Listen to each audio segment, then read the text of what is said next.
18-footers have been a big part of Sydney Harbour, as well as Brisbane and many ports up and down the Queensland and New South Wales coast for well over 100 years. I researched the origin and evolution of the 18-footer for my book The Open Boat, and one of the things that emerged was that the legendary Joe Donnelly was considered to be Sydney's leading boat builder of the late 19th and early 20th centuries, and he had a big influence on the evolution of Australia's iconic 18-footers. G'day, I'm Ian Smith and I'm the President of the Australian Historical Sailing Skiff Association, and I'm going to tell you a little bit about Joe Donnelly.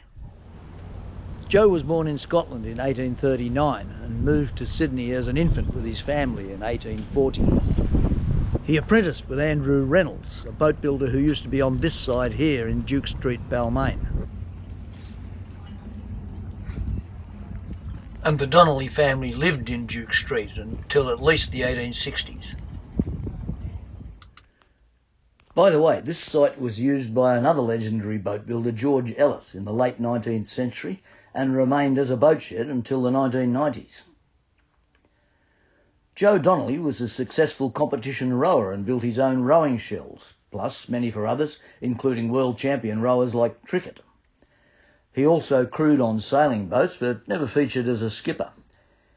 He may have stayed on working with Reynolds after he finished his apprenticeship, but at some stage in the 1860s or 70s, he went into competition with his old boss, and in the mid-1870s he approached Sol Hyam, a wealthy merchant who had a stable of racing boats, suggesting he could build him the fastest sailing skiffs he ever had, using some innovative ideas he had. Sol Hyam commissioned him to build two boats, a 19-foot skiff and a 22-foot skiff, both popular racing classes at the time. Hyam also commissioned Andrew Reynolds to build one of each for comparison purposes. There wasn't much between the 19-footers, but Donnelly's 22-foot skiff Etty was a rocket, so much so that no one would race against it, and the class died.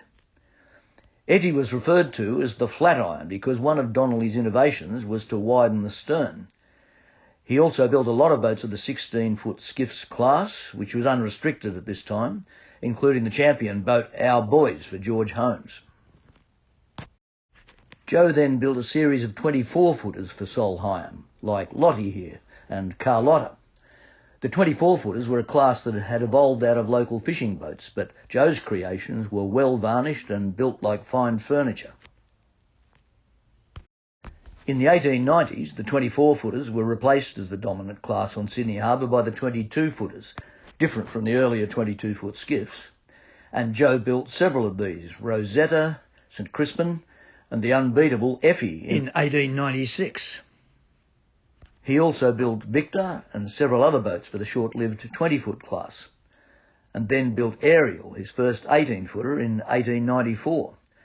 And this class began to become the most popular racing class. All the way through this evolutionary period in the 1880s and 1890s, Joe Donnelly was at the forefront of innovations, including the increase in beam and sail carrying ability that started in the mid-1880s, the introduction of rocker or spring in the keel, and of hollow garboards. Joe's boats were always at the pointy end of the race results. It also helped that the top skippers all wanted Donnelly-built boats, including the legendary George Holmes, also known as George Fletcher, who owned and raced a series of Donnelly's boats. In 1898, Holmes had Donnelly build him an 18-footer that he named Donnelly in his honour, and he raced this boat until he retired in 1913. Even though Joe was a leading light in developing the big beam style of 18-footer, he was not averse to challenging this, building the radical narrow beam 18-foot Oweenee in 1907 for Tom Banks, based on Banks' 16-footer of the same name, also built by Donnelly, and this boat was so successful that the clubs effectively banned it.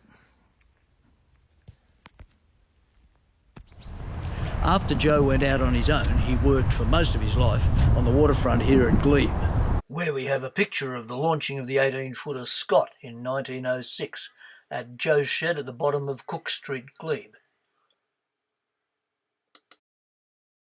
That's the site of today's fish markets over where those cranes are.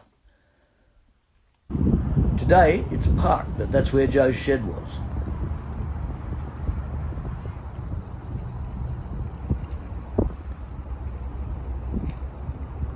The Glebe Waterfront was pretty industrial at that time.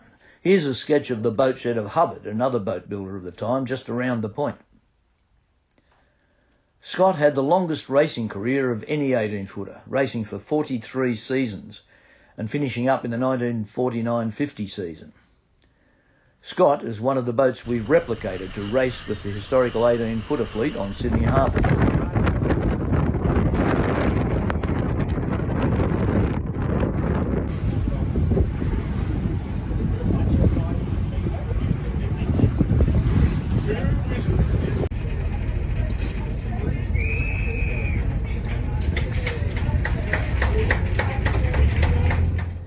Joe did spend a while early in his career working out of Woolloomooloo with a partner named Sullivan, but the partnership didn't last.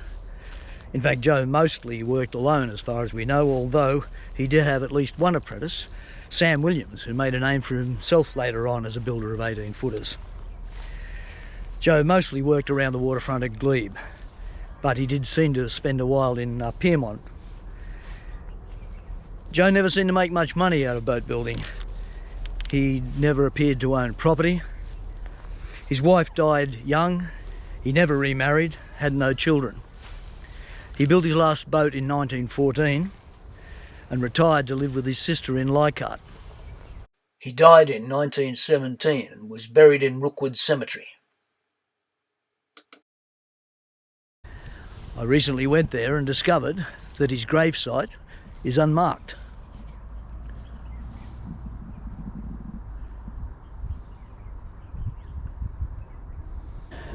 This is disappointing for a man like Joe, who had such a huge influence on the development of Australia's iconic 18-footers.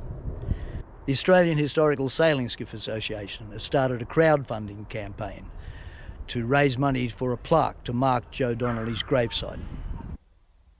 The Australian Historical Sailing Skiff Association has been helping preserve our maritime heritage since our foundation in 1990, and we reckon this is an essential project.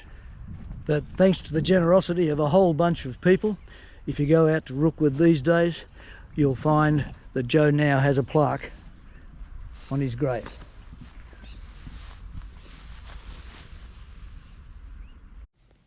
I have to express my appreciation for the generosity of our members and the general public, and a large donation from Toyota Finance that made this possible.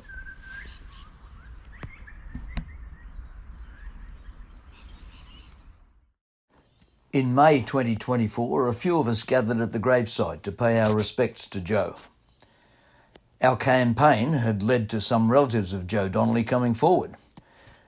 Jim Saunders is Joe's great-great-nephew, descended from one of Joe's sisters. Jim and his wife Jan and son Phil then found relos from another branch. Adam Crome is a descendant from another of Joe's sisters.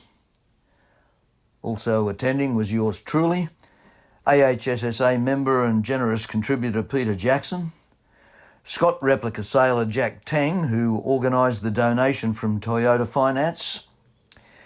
In the hat is Mitch Spooner from the Shipwright and Boatbuilders Association. Adrian Jackson gave Jim Saunders a copy of her book on the Sydney Flying Squadron sailors who served in World War I. It took a while, but it was worth it to help keep Joe's memory alive.